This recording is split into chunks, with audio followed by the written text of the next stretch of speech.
அப்படிங்கிறது தான் உண்மை. அந்த அடிப்படையில் தாருத் தௌஹீத் என்கிற குழுவை சார்ந்தவர்கள் கொள்கையற்றவர்களாகத்தான் காட்சியளிக்கிறார்கள் என்பதை நாம் அடுக்கடுக்கான ஆதாரங்களோடு சொல்லிக்கிட்டு இருக்கிறோம். அதில் சூனியம் தொடர்பாக நாம் முதல் சொல்லியிருந்தோம். அப்போ சூனியக்காரர்களுக்கும் மூசா அலைஹிஸ்ஸலாம் அவர்களுக்கும் நடந்த அந்த போட்டியில் சூனியக்காரர்கள் செய்தது எது என்பதை அல்லாஹ் தெரிவிக்கும் போது சஹரு அயுனன் நாசி, மக்களுடைய கண்களுக்கு தான் சூனியம் வைத்தார்கள், கண்கட்டி வித்தையாகத்தான் செய்தார்களே ஒழிய உண்மையில் கைத்தடிகளை பாம்புகளாக மாற்றலை என்பதையும் தெரிவிக்கிறான். அதே போல் ஃபஇதாஹிய தல்கஃபு மா யஃபிகூன், மூசா அலைஹிஸ்ஸலாம் அவர்கள் செய்ததை பற்றி அல்லாஹ் சொல்லும்போது சூனியக்காரர்கள் போட்ட அத்தனை வித்தைகளையும் அது விழுங்கி விட்டது, மூசா அலைஹிஸ்ஸலாம் அவங்க ஜெயிச்சிட்டாங்க என்பதை அல்லாஹ் தெரிவிக்கிறான். அதில் அல்லாஹ் சொல்லும்போது தல்கஃபு மா யஃபிகூன், இஃப்க் என்றாலே பொய்யின் அர்த்தம், அவதூறு, இல்லாததுன்னு அர்த்தம். ஆயிஷா அவர்கள் மீது அவதூறு சொன்ன சம்பவத்தை கூட இஃப்கு ஹதீஸுங்குவோம். அப்போ அந்த வார்த்தையை அல்லாஹ் பயன்படுத்தி அந்த சூனியக்காரர்கள் செய்தது இஃப்கு, அவதூறு, அவர்கள் பொய்யாக செய்ததை, அவர்கள் அவதூறாக செய்ததை மூசா அலைஹிஸ்ஸலாம் அவர்கள் செய்தது மிகைத்து விட்டது, ஜெயித்து விட்டது என்று தெரிவிக்கிறான். அதையும் கவனத்தில் கொள்ளணும். அதனுடைய தொடர்ச்சியிலே அல்லாஹ் சொல்கிறான் ஃபவகஅல் ஹக்கு, மூசா அலைஹிஸ்ஸலாம் அவங்க செய்ததை பற்றி அல்லாஹ் சொல்லும்போது சத்தியம் நிலை பெற்று விட்டது, உண்மைங்கிறான். ஓ பத்தல மாக்கானு யஅமலூன், சூனியக்காரர்கள் செய்ததை பற்றி அல்லாஹ் சொல்லும்போது அவர்கள் செய்தது அழிந்து போனது. அப்போ சத்தியம் நிலை பெற்றது, சூனியக்காரர்கள் செய்தது அழிந்து போனதுன்னா அது என்ன? அசத்தியம். அசத்தியம் அழிந்து போனது, பொய் அழிந்து போனதுன்னு அர்த்தம். அப்போ மூசா அலைஹிஸ்ஸலாம் அவர்களுக்கும் சூனியக்காரர்களுக்கும் நடந்த அந்த போட்டியினுடைய நிகழ்வை சொல்லும்போது மூசா அலைஹிஸ்ஸலாம் அவங்க செஞ்சது அற்புதம், அவர்கள் செய்தது சத்தியம், அவங்க செஞ்சது உண்மை என்பதை ஒவ்வொரு வசனங்களையும் பதிவு செய்கிறான். சூனியக்காரர்கள் செய்தது பொய், கண்கட்டி வித்த, அது ஒரு அவதூறு என்பதையும் ஒவ்வொரு இடங்களிலேயும் பதிவு செய்கிறான். இதை கவனத்தில் கொள்ளணும். அதே போல் அல்லாஹ் சொல்லித்தரான் இன்னமா சனஉ கைது சாஹிரின், அவர்கள் செய்ததெல்லாம் சூனியக்காரனுடைய தந்திரம், சூழ்ச்சி, வெறும் தந்திரத்தை தான் செய்தார்களே ஒழிய உண்மை கிடையாது. வலா யுஃப்லிஹு சாஹிரு ஹைஸு அத்தா, சூனியக்காரன் களத்திற்கு வரும்போது எப்படி வந்தாலும் வெற்றி பெற மாட்டான். இப்போ இவ்வளவு ஆதாரங்கள், இவ்வளவு வசனங்களில் சூனியம் குறித்த அல்லாஹுடைய பார்வை என்ன? அல்லாஹுடைய பார்வை பொய் தான், பித்தலாட்டம் தான் என்பதை இவ்வளவு ஆதாரங்களோடு நிரூபிச்சிருக்கிறோம். இதற்கெல்லாம் தாருத் தௌஹீதினுடைய நிலைப்பாடு என்ன என்பதை இந்த சபையிலேயே அவர்கள் பதிலாக சொல்ல கடமைப்பட்டிருக்கிறார்கள். இதை பற்றிலாம் நான் பேச மாட்டேன், அதற்கு தனியாக ஒரு நாள் தாங்க என்று சொல்லியெல்லாம் ஓடி ஒளிந்து விட முடியாது. அதே போல் இவர் ஆரம்பத்தில் சொன்னாங்க சூனியம் தொடர்பாக எங்களுடைய நிலைப்பாடு என்பது கணவன் மனைவிக்கு மத்தியில் பிரிவினை ஏற்படுத்த முடியும், தாம்பத்திய வாழ்க்கையில் சூனியத்தின் மூலமாக குழப்பத்தை ஏற்படுத்தலாம், அந்த அளவுக்கு தான் நாங்கள் நம்பியிருக்கிறோம், அதுவும் இணை வைப்பு தான் என்பதை தக்க ஆதாரங்களோடு நம்முடைய தரப்பிலிருந்து சொல்லப்படுச்சு. அதற்கு இன்னும் ஒரு வலுவான ஆதாரமாக நாங்கள் அகமதில் பதிவு செய்யப்பட்டிருக்கிற செய்தியை வைக்கிறோம். எப்படி? நபிகள் நாயகம் ஸல்லல்லாஹு அலைஹி வஸல்லம் சொல்கிறாங்க லா யதுகுலுல் ஜன்னத்த ஆகுன் வலா முஃமினும் பிஸ்ஸிஹ்ரின், பெற்றோருக்கு நோவினை செய்யக்கூடியவனும் சூனியத்தை நம்பக்கூடியவனும் சொர்க்கம் புக மாட்டான். ரசூலுல்லாஹ் சொல்லக்கூடிய செய்தி. சூனியத்தை நம்பக்கூடியவன் சொர்க்கம் செல்ல மாட்டான். சூனியத்தை நம்பக்கூடியவனா என்ன? சூனியத்தினால தான் இது நடக்குது, சூனியத்தினால கணவன் மனைவிக்கு மத்தியில் பிரிவினை உண்டாக்க முடியும், சூனியத்தினால கைய காலம் முடக்க முடியும், எதை சொன்னாலும் சரி சூனியத்திற்கு சக்தி இருக்கு என்று நம்பிவிட்டாலே அவன் சூனியத்தை நம்பக்கூடியவன் அர்த்தம். அப்படி சூனியத்தை நம்பக்கூடியவன் சொர்க்கம் செல்ல மாட்டான் என்று நபிகள் நாயகம் சொல்லியிருக்கிறாங்க. இதுக்கு நீங்கள் தாருத் தௌஹீதில் உள்ளவங்க ஒரு நிலைப்பாடு எடுத்தீங்களே, பிஜேவை ஆதாரமாக்கி குர்ஆனை ஆதாரமாக முன்வைக்காம, நபிகள் நாயகத்தினுடைய ஆதாரபூர்வமான நபிமொழிகளை ஆதாரமாக முன்வைக்காம, என்றைக்கோ பிஜே அவர்கள் சொன்னதை ஆதாரமாக முன்வைத்து நாங்கள் சூனியத்தில் இந்த நிலைப்பாட்டில் தான் இருக்கிறோம், கணவன் மனைவிக்கு மத்தியில் பிரிவினை உண்டாக்க முடியும்னு சொல்றீங்களே, சொல்ல அதுக்கு விதிவிலக்கு கொடுத்தாங்களா? இப்படி சொன்னால் அது அவன் சொர்க்கத்தில் நுழைந்து விடுவான், இப்படி சொல்பவன் சொர்க்கத்தில் நுழைய முடியாதுன்னு பாகுபாடு காட்டல. சூனியத்தினால இது நடக்கும் என்று சொல்லிவிட்டாலே அவன் சொர்க்கத்தில் நுழைய முடியாது, அது சூனியத்துக்கு எந்த விதமான சக்தியும் கிடையாது. இவ்வளவு தெள்ள தெளிவாக நபிகள் நாயகம் ஸல்லல்லாஹு அலைஹி வஸல்லம் அவங்க சொல்லியிருக்கிறாங்க. இது நீங்க எடுத்த கணவன் மனைவிக்கு மத்தியில் மாத்திரம் பிரிவினையை உண்டாக்க முடியும் என்கிற உங்களுடைய நிலைப்பாட்டுக்கு மாத்தமா இருக்குது, இதை நீங்க தெளிவுபடுத்தணும். அப்புறம் அந்த மாவு விவகாரத்தை சொல்லியிருந்தோம், சூனியத்தை பத்தி நாங்க பேசுறது மாவு அப்படின்னு அவர் சொல்றாருங்கிறத அதை கலீல் ரசூல் தான் கற்றுக் கொடுத்தாரோம். எங்க அவரே சொன்னாரு, பொய் சொல்றதில் நாங்கள் சர்டிஃபிகேட் வாங்கியிருக்கிறோம், டிகிரி படிச்சிருக்கிறோம், அதுக்கு வந்து நாங்கள் பிஹெச்டி வாங்கியிருக்கிறோங்கிற ரேஞ்சுக்கு சொல்லக்கூடியவர்கள் இந்த மாவுங்கிற உதாரணத்தை மட்டும் கலீல் ரசூல் சொல்லி தந்தது அவங்களுக்கு தெரியுதோ, இது வந்து எங்களிடமிருந்து நீங்கள் கற்றுக்கொள்ளக்கூடிய நிலையில் தான் இருக்கிறீர்களா? இது ரொம்ப வியப்பிற்குரிய உதாரணம் என்பதை இவங்க பதிவு செஞ்சுக்கிறோம். ஒரு 2-3 விஷயத்தை மட்டும் நான் பதிவு செஞ்சுக்கிறேன். அவர் இந்த 4 நாள் விவாதம் பற்றி 2-3 தடவை சொல்லிட்டாங்க. முதல் தடவை சொல்லும்போது சொன்னாங்க 4 நாள் அவங்க வேணும்னு அவங்க கேட்டதுனால நாங்கள் 4 ஆயிருச்சுன்னு சொல்லிட்டு முதலே சொன்னாங்க. நம்ம அதை கண்டுக்கல, நம்ம அதை சொல்லலை, அவங்க தான் சொன்னாங்க 4 நாட்கள் வேணும் வைக்கணும்னு சொல்லிட்டு அவங்க வற்புறுத்துனது அவங்க தான். அந்த வீடியோ இருக்குது, ஆனால் அந்த வீடியோ அவங்களே வெளியிடலை. நம்ம இதை வெளியிட மாட்டோம் சாதாரணமாக, அவங்களே அதை வெளியிடலை. அவங்க வெளியிட்டாங்கன்னா அது தெரியும் உண்மை என்னென்னு. அவங்க தான் 4 நாட்கள் வேண்டும் என்று சொன்னாங்க. நம்ம அவங்கள்ட்ட சொன்னோம், உங்களை பற்றி பேசுறதுக்கு 4 நாள் கூட போதாதுன்னு நம்ம சொன்னதை 4 நாள் போதாதுங்கிறீங்கல்ல, அப்போ 4 நாள் பேசுவோம் அப்படின்னு சொல்லிட்டு அவங்களில் ஒரு ஆள் தான் பேசினார். ஆளை பேரை சொல்ல மாட்டேன், அவங்களில் ஒருத்தர் தான் சொன்னார். சொல்லிட்டு இப்போ என்ன சொல்கிறாரு, முதல்ல ஆரம்பத்தில் பேசும்போது சொன்னார் அவங்க தான் 4 நாள் கேட்டாங்க, அதனால தான் 4 நாள் பேச வேண்டிய ஆயிடுச்சுன்னு சொன்னாங்க. இப்போ ரொம்ப ஆதங்கப்பட்டு சொல்கிறாரு, 4 நாட்கள் இப்படியே அரைச்சமாகவே அரைச்சிக்கிட்டு இருந்தால் என்ன செலவுலாம் பண்ணி இருக்கிறோமே அப்படின்னு சொன்னார். சொல்லிட்டு அப்புறம் அவங்க தான் சொன்னாருங்கிறதுக்கு மறைமுகமான ஆதாரத்தை சொன்னார். என்ன சொன்னார், அரைச்ச மாவு அரைச்சதை பற்றி சொன்னோமே, இதை நான் கதைட்டு சொல்லிட்டு தான் படித்தேன். அதுக்கு அவருக்கு என்ன நான் சொன்னதாக ஒரு செய்தி சொன்னார். 4 நாள் விவாதம் நடந்திருந்தா எதிரிகள்லாம் அரைச்ச மாவை தான் அரைச்சிக்கிட்டு இருப்பாங்கங்க. அதனால் 4 நாட்கள் தேவையில்லை, நாட்களை குறைச்சிடலாம், நாட்களை அதிகமாக்குனா சொல்ல வர்றவங்களுக்கு செய்தியே இருக்காது, திரும்ப திரும்ப அரைச்ச மாவையே தான் அரைச்சிக்கிட்டு இருப்பாங்க. 4 நாட்கள் தேவையில்லைன்னு நான் சொன்னேன். அதை தான் அவர் சொல்கிறாரு. சொல்லிட்டு சொல்கிறார் 4 நாட்கள் நாங்கள் தான் தேவைன்னு சொன்னதாகவும் 4 நாட்கள் தேவையில்லாமல் செலவழிக்கிறோமே அப்படின்னு சொல்லி சொல்கிறார். முரண்பட்டு அவர் பேசுகிறார். அந்த செய்தியை அவர் சொல்லிக்கிறேன். திட்ட தெரியாதா எங்களுக்கு, திட்டத்துக்கு நாங்கள் வெளியே இருந்து ஆளை கூட்டிட்டு வரணுமா, நாங்கள் திட்டுறதுக்கு லெக்சிகானே தெசாரஸ் போடுறோன்றார். நாங்கள் லெக்சிகான் போடுறோம், தெராசஸ் போடுறோம், எதை வேணாலும் போடட்டும், டிக்ஷனரியை போட்டு 1008 போடட்டும், ஆனால் நாங்கள் விட்டுட்டோங்கிறார். அதுதான் போய் இன்னும் அதை தன்மாவட்டம் இருக்குது. மஞ்ச பத்திரிக்கைன்னு சொன்னார். மஞ்ச பத்திரிக்கைன்னு சொல்லிட்டு உதாரணம் சொன்னார். மஞ்ச பத்திரிக்கைன்னா ஆபாச பத்திரிக்கை, அது சொன்ன உதாரணம் ஆபாசமான உதாரணம் தான் சொன்னார். ஆனால் நம்ம பிளாக் ஸ்பாட்லேருந்து எடுத்து காட்டுறது அப்படியா இருந்தது, ஆபாசமாக இருந்தது. மஞ்ச பத்திரிகைன்னு சொன்ன உதாரணத்துக்கும் அந்த பிளாக் ஸ்பாட்டில் இருந்த செய்தி, அந்த பிளாக் ஸ்பாட் செய்திக்கு பதில் சொல்லுவோம் இன்ஷா அல்லாஹ். அந்த பதில் சொல்கிற பட்டியலில் ஒரு பெரிய பட்டியல் போட்டுட்டு இருந்தார். 4 விஷயம் கேட்டோம், 5 விஷயம் கேட்டோண்டு. அதை நீங்கள் ஒரு விஷயத்தை விட்டுட்டீங்க, அந்த பட்டியலில் குறிச்சிக்கிறீங்க. ஃபுட் நோட் பற்றி ஒரு கேள்வி கேட்டிருக்கிறீங்க, அதை விட்டுட்டீங்க, மறந்துட்டீங்க, ஒருங்க குறிச்சிக்கிறீங்க. அதுக்கு நாங்கள் பதில் சொல்லுவோம். எங்கள்கிட்ட எல்லா பட்டியலும் இருக்குது, எல்லாத்துக்கும் சேர்த்து வச்சு பதில் சொல்லுவோம். அந்த ஃபுட் நோட்டு பட்டியல் இதை குறிச்சிக்கிறீங்க. திட்ட தெரியாது நாங்கள்ல மஞ்ச பத்திரிக்கை, நாங்கள் மஞ்ச பத்திரிக்கை உதாரணத்தை சொல்லிவிட்டு பிளாக் ஸ்பாட்டில் நாங்கள் எழுதுனதுல மஞ்ச பத்திரிக்கையெல்லாம் இல்லை, பொய் சொன்னதாக சொல்கிறார். அது பொய் இல்லைங்க, நாங்கள் நிரூபிப்போம், அது அடுத்தது வரும். இப்போ மஞ்ச பத்திரிகை தனமாக ஆபாசமாக எழுதுனது யாருங்கிறது தேவைப்பட்டால் நாங்கள் நிரூபிப்போம். திரும்ப அந்த பிரச்சனையை கிளப்புங்க. நீங்கள் அந்த மாதிரி தொடர்ந்து செய்து கொண்டு இருக்கிறீர்கள், நேரடியாகவும் செய்கிறீங்க, மறைமுகமாகவும் செய்கிறீங்க, நாங்கள் நிரூபிப்போம். சரி, அது ஒன்று. அடுத்தது கடைசி இன்னொரு பிளாக் ஸ்பாட் எடுத்தார், 45ஆம் பிளாக் ஸ்பாட்ன்றார். அது எத்தனையாவது தெரியல. அதில் வந்து கிளிப்பிங் போடுறோம், ஆனால் கிளிப்பிங் தேவையில்லை, டைம் வேஸ்ட் ஆகுதுன்னு சொல்லிட்டு பேசினார்.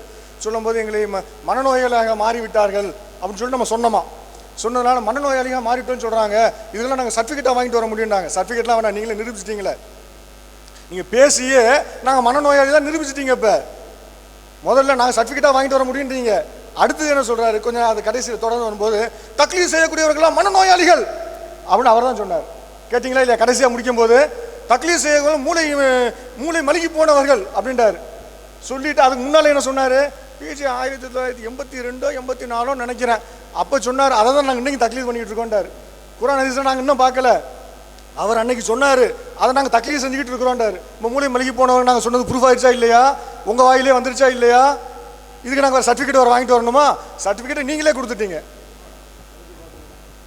அடுத்து பார்த்தீங்கன்னா சோதரில், அதாவது மனநோய் முத்துனதுக்கு நான் மனநோயாளின்றதுக்கு ஆதாரம் என்னன்னு கேட்குறாரு.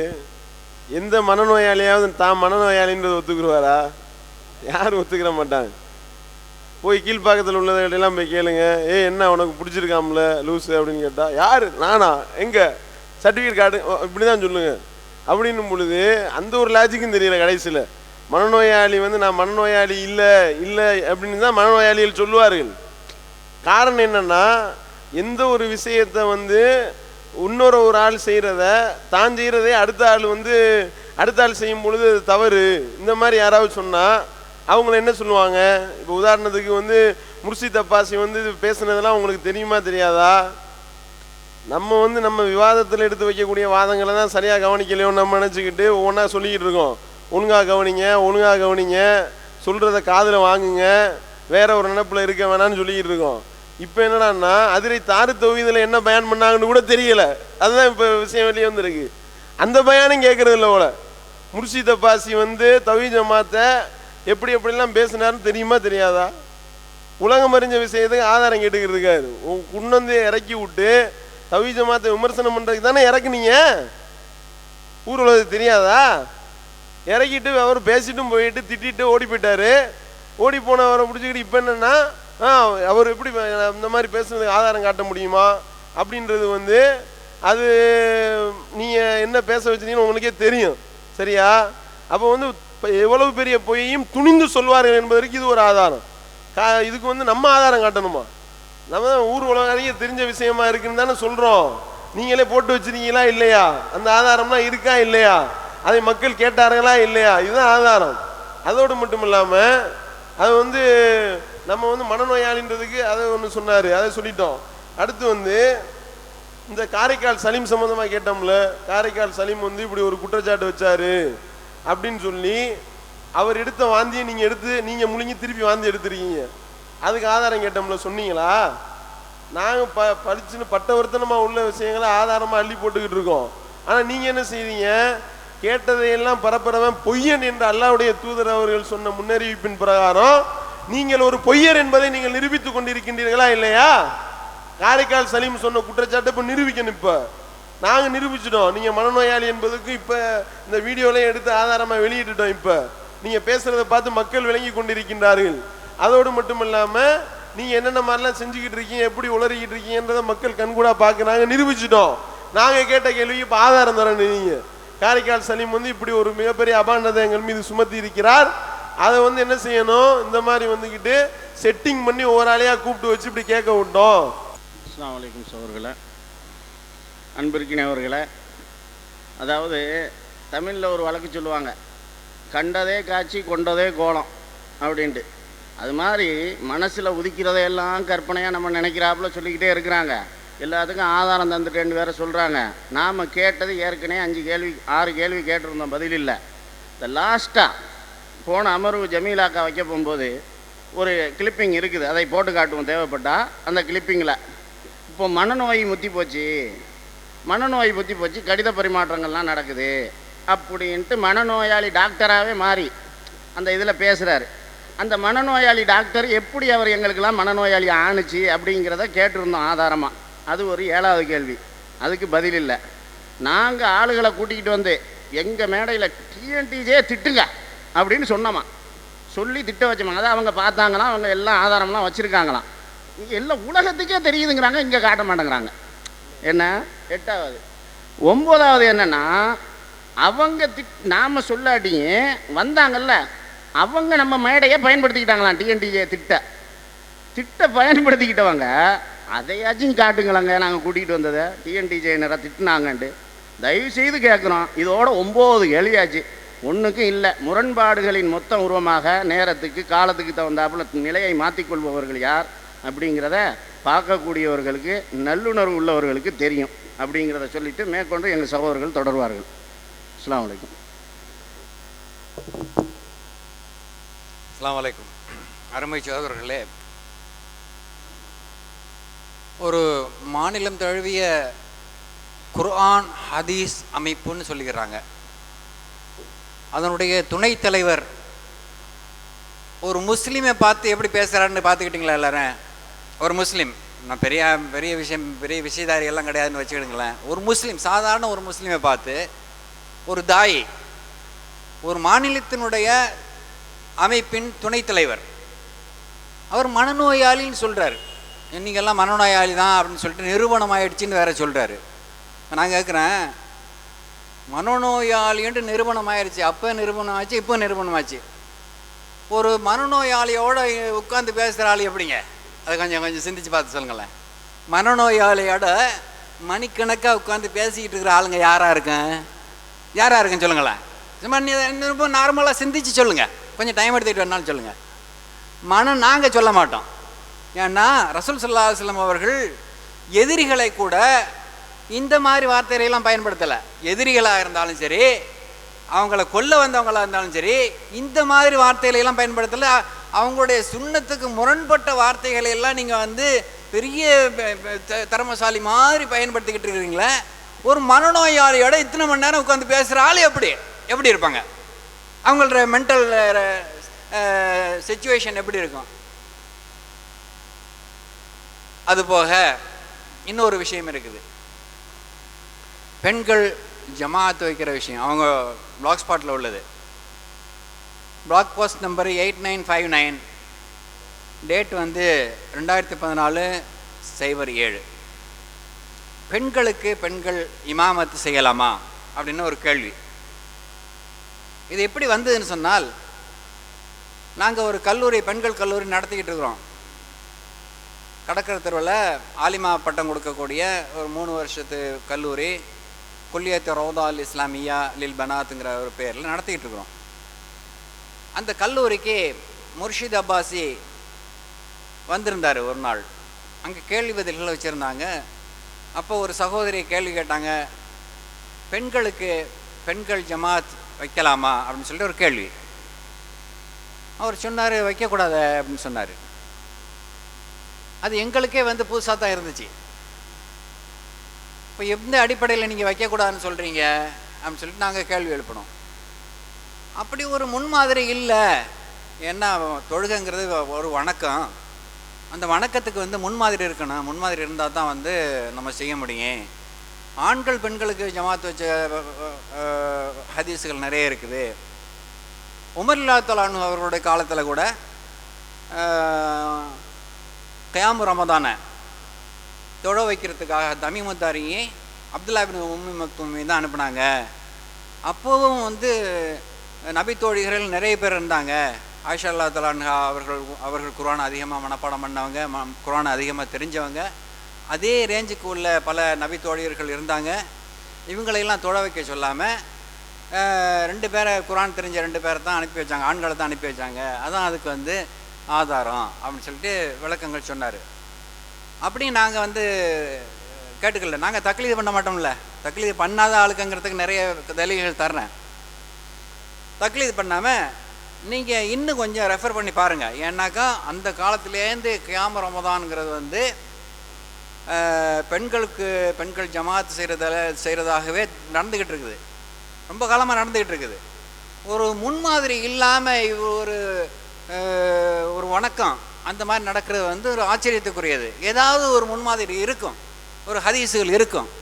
தெரிஞ்சுக்கிட்டு இன்னும் வந்து ரிசர்ச் பண்ணி எங்களுக்கு சொல்லுங்கள். நீங்கள் சொல்லக்கூடிய முடிவு வந்து சரியானதாக இருக்கணும், வேறு அதுக்கு உண்டான மாற்றுக்கருத்தை இருக்கக்கூடாது அப்படின்னு சொல்லி கேட்கும்போது, சரி நீங்கள் இதுக்கு என்ன சொல்கிறீங்க அப்படின்னு சொல்லும்போது, டிஎன்டிஜே என்ன கருத்து வச்சுருக்காங்க அப்படின்னு சொல்லி கேட்கும்போது, தொழுகை என்பது ஆண் பெண் இருவருக்கும், முஸ்லீம்களுக்கு ஆண் பெண் இருவருக்கும் கடமையானது. அக்கால நேரம் குறிப்பிடப்பட்டது. அதனால் பெண்களுக்கு தனியான ஒரு ஜமாத்து வைக்கக்கூடாதுங்கிற சட்டம் அதில் வரலை, ஹதீஸில் இல்லை. அதனால் நம்ம பயன்படுத்திக்கலாம் அப்படின்னு சொல்லும்போது அவர் நிறைய கவுண்டர்ஸ் வச்சார். ஒன்று தடை இல்லைங்கிறதுக்காக ஒரு வணக்கத்தை வந்து கொண்டு போய் சொருக முடியாதுங்க. அந்த மாதிரி சொன்னாக்கா நிறைய கதவுகளை நம்ம திறக்க வேண்டியிருக்கும். செலவாத்தை சொல்கிறத வந்து பாங்குக்கு முன்னாடி சொல்கிறதுக்கு ஏதாவது தடை இருக்கா? இல்லை. கூட்டுதுவா ஓதக்கூடாதுங்கிறதுக்காக தடை இருக்கா? இல்லை. இந்த மாதிரி நிறைய கதவுகள் திறந்துபட்டு போயிடும். ஒரு வணக்கம்னு சொன்னாக்கா அதுக்கு வந்து முன்மாதிரி இருக்கணும். நபி தோழியர்கள் யாராவது தொழுகை வச்சுருந்தாங்கன்னு சொன்னாக்கா நம்ம தொழ வைக்க அனுமதிக்கலாம்னு சொல்லிட்டு அவர் வந்து தன்னுடைய மனைவிட்டு கேட்குறாரு. அவங்க மனைவியோடு வந்திருந்த போது ஹாஜா வீட்டில் தங்கியிருந்தாங்க. மனைவிட்டு கேட்குறாரு, நீங்கள் பெண்களுக்கு தொழ வச்சிங்களா அப்படின்னு சொல்லி கேட்குறாரு. ஆமாம் தொழ வச்சேன், ஜமாத்து நான் வச்சேன் அப்படின்னு சொல்லும்போது, இனிமேல் நீங்கள் வைக்காதீங்க அப்படின்னு சொல்கிறாரு. அன்னைக்கு தான் அந்த சம்பவம் நடக்குது. அவங்க தெரிஞ்சுக்கிட்டு வந்து சொல்கிறாங்க. இதை பற்றி வந்து அவங்களுடைய சைட்டில் எழுதியிருக்கிறாங்க. பெண்களுக்கு பெண்கள் இமாமத் செய்யலாம் என்று பிஜே மார்க்க ஆதாரம் காட்டி சொன்னால் அது தவறு. முர்ஷித் அப்பாஸின் மனைவி பெண்களுக்கு இமாமத்து செய்தால் அது சரி அப்படின்னு சொல்லிட்டு சொல்கிறாங்க. அது கீழே என்ன எழுதுறாங்கன்னு சொன்னாக்கா, அது 2 மாதிரி எழுதியிருந்தாங்க. ஒன்று அழிச்சு விட்டாங்க. அவர் புருஷன்காரர் சொன்ன பிறகு அவங்களுடைய மனைவி இமாமத் தொடர்ச்சியாக செஞ்சாங்கன்னு சொல்லிட்டு முதல்ல எழுதியிருந்தாங்க. அதை அழிச்சு விட்டாங்க. அதுக்கு முன்னாடி செஞ்சதாக வந்து சொல்லியிருந்தாங்க. அதுக்கு முன்னாடி சொன்னதாக அதில் வந்து குறிப்பிட்டிருந்தாங்க. 2 வெர்ஷனும் இருக்குது. 2 வருஷம் நாங்கள் ஸ்க்ரீன்ஷாட் வச்சுருக்குறோம். இதில் என்ன விஷயம்னு சொன்னால் 2 கருத்து இருக்குது. ஒன்று வந்து அவர் முர்ஷித் அப்பாஸ் கேட்கும்போது தொழுகையை பற்றி கேட்டுக்கிட்டு வரும்போதே, சரி அப்போ டிஎன்டிஜி இந்த மாதிரி சொல்கிறாங்கன்னு சொல்கிறீங்களே, பெண்கள் வெள்ளிக்கிழமை அன்னைக்கு குத்துவா பண்ணுவாங்களா அப்படின்னு கேட்குறாரு. பெண்கள் வெள்ளிக்கிழமை அன்னைக்கு குத்துவா பண்ண முடியுமா ஆண்களுக்கும் பெண்களுக்கும் சேர்த்து அப்படின்னு சொல்லி கேட்குறாரு. வேணா கேட்டு பாருங்கள், நீங்கள் பண்ணக்கூடாதுன்னு சொல்லுவாங்க அப்படின்னாரு. வேணா நீங்கள் கேட்டு பாருங்கள், டிஎன்டிஜேக்காரங்களே என்ன சொல்லுவாங்கன்னு சொன்னால் பண்ணக்கூடாது, பெண்கள் வந்து குத்துவா பண்ணக்கூடாதுன்னு சொல்லுவாங்க அப்படின்னு சொன்னார். அப்போ நான் சொன்னேன், நீங்கள் தப்பாக விளங்கியிருக்கிறீங்க. சென்னையில் அவங்களுக்கு ஒரு ஸ்கூல் இருக்குது, களஞ்சியம் ஸ்கூல்னு, அவங்களுக்கு ஒன்று டிஎன்டிஜேன்னு ஒரு ஸ்கூல் இருக்குது.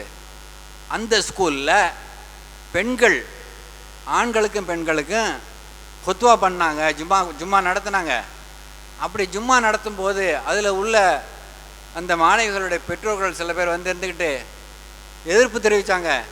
எதிர்ப்பு தெரிவித்த பிறகு அப்போ அவங்கள்ட்ட நிர்வாகியான சகோதரர் கலீல் ரசூல்கிட்ட வந்து சொல்லும்போது அவர் என்ன சொல்லியிருக்காருன்னு சொன்னால், பெண்கள் வந்து குத்வா பண்ணுறதுல ஒன்றும் தடை ஒன்றும் கிடையாது, ஆனால் பிஜே வந்து செய்யக்கூடாதுன்னு சொல்கிறாரு. என்னுடைய கருத்து வந்து செய்யலாம் அப்படிங்கிறதான் அப்படின்னு சொல்லிட்டு கொள்கையை பார்த்துக்கிடுங்க. ஒரே விஷயம், ஒரு வணக்கம். என்னுடைய கருத்துங்கிறது பெண்கள் இமாமத்து செய்யலாம், குத்வாவும் செய்யலாம், ஆனால் பிஜே என்ன சொல்கிறாருனாக்கா செய்யக்கூடாதுன்னு சொல்கிறாரு அப்படின்னு சொல்லிட்டு அந்த விஷயத்தை சொல்லிக்கிட்டு வர்றாருங்க. அதனால் நீங்கள் நினைக்கிற மாதிரி அவங்க இந்த கருத்தை ஏற்றுக்கிட மாட்டாங்க அப்படின்னு சொன்னேன். அது மட்டும் இல்லாமல் முதல் வாரம் 2வது வாரம் வந்து வெள்ளிக்கிழமை பிள்ளைகளை ஸ்கூலுக்கு அனுப்பாததுனால அதுக்கடுத்த வாரங்களில் வந்து பெண்கள் ஜும்மா பண்ணுறதை கேன்சல் பண்ணிவிட்டு மறுபடி அழைப்பை கொடுத்து கூப்பிட்டுக்கிட்டாங்க. அந்த ஸ்கூலில் வந்து நடந்த சில நிகழ்வுகள் என்ன வழங்கலாம், ஸ்கூல்களில் உள்ள நிகழ்வுகள்லாம் வந்து அதை பற்றி கம்ப்ளைண்ட் போட்டு ஒருத்தர் வந்து புக்கெல்லாம் போட்டிருக்கிறாரு. அதாவது நடப்பு இதுதான். தொழுகையில் அவங்களுடைய நிலைப்பாடு பெண்களுக்கான தடை இல்லை, ஹதீஸுகளில் தடை இல்லை. நம்மளுடைய நிலைப்பாடு என்னன்னு சொன்னால், தொழுகைங்கிறதுக்கு ஒரு முன்மாதிரி வேணும், ஒரு ஹதீஸ் வேணும் அப்படின்னு சொல்லிட்டு முர்ஷித் சொல்கிறாரு. இன்னை வரைக்கும் பல விஷயங்களை ஸ்கேன் பண்ணி போட்டு நஜாத் பத்திரிக்கை வெளியாச்சு. அப்போவெல்லாம் நாங்கள் என்ன செஞ்சோம்னு சொன்னால், இந்த அப்போ வந்து நமக்கு மதுஹபில் வந்து இது கிடையாது, ஆர்வம் கிடையாது, எதிர்ப்பு வந்துக்கிட்டே இருந்தது. ஆனால் அதில் போட்டிருந்த விஷயங்கள்லாம் வந்து ஜீரணிக்க முடியாமல் இருந்தது. அதாவது ரொம்ப மோசமான விஷயங்களை எல்லாம் வந்து மதுஹப் கிதாபுலேருந்து எடுத்து போட்டிருந்தாங்க. இதை வந்து நம்ம வந்து